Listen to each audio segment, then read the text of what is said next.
Today's focus is the Japan strategy of Mediterranean Shipping Company, MSC, the world's largest container shipping line by capacity.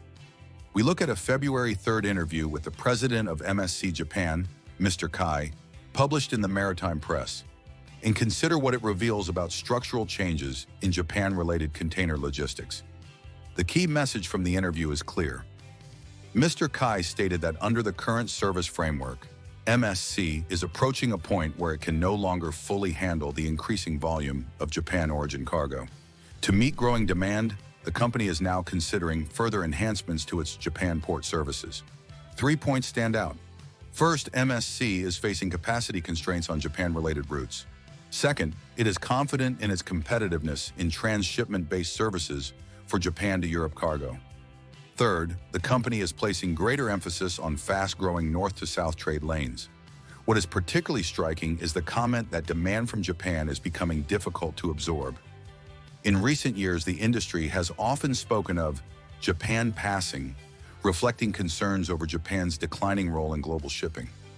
Against this backdrop, the world's largest carrier signaling excess demand comes as a positive surprise for Japanese shippers and forwarders. After ending its long-standing alliance with Maersk, MSC shifted to a fully independent operating model.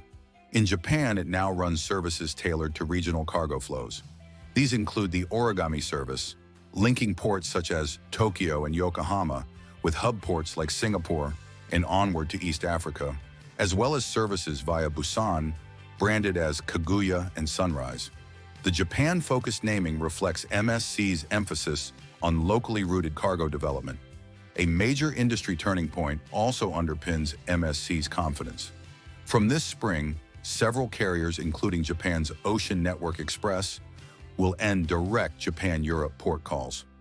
As a result, virtually all Japan-origin cargo bound for Europe will require transshipment at overseas hub ports. This change eliminates the advantage once held by direct services. From now on, all carriers compete on the same basis, the quality of their transshipment networks. Mr. Kai views this as a structural advantage for MSC, which has spent more than 2 decades refining hub-and-spoke operations centered on ports such as Busan and Singapore. As the assumption that direct sailings are superior fades, connection reliability and network depth become decisive factors. Another pillar of MSC's strategy is its focus on north-south trade lanes. While east-west routes between Asia, North America, and Europe have long dominated the industry, MSC believes future growth will come from regions such as Africa and South America. The company already offers direct services from Japan to East Africa and benefits from its logistics arm, Africa Global Logistics, which provides inland transport capabilities beyond the port. Looking ahead, several implications emerge. Japan's role as a mainline origin is increasingly shifting toward that of a feeder market linked to major Asian hubs. Competition will therefore intensify around hub connectivity and schedule reliability, favoring carriers with flexible, independently controlled networks. At the same time, customer service quality is becoming more important.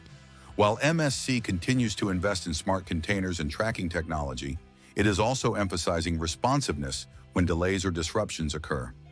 In today's volatile supply chain environment, how a carrier reacts matters as much as its ability to transport cargo. For shippers, risk diversification will be essential. With all Europe-bound cargo relying on transshipment, congestion at hub ports poses greater risks.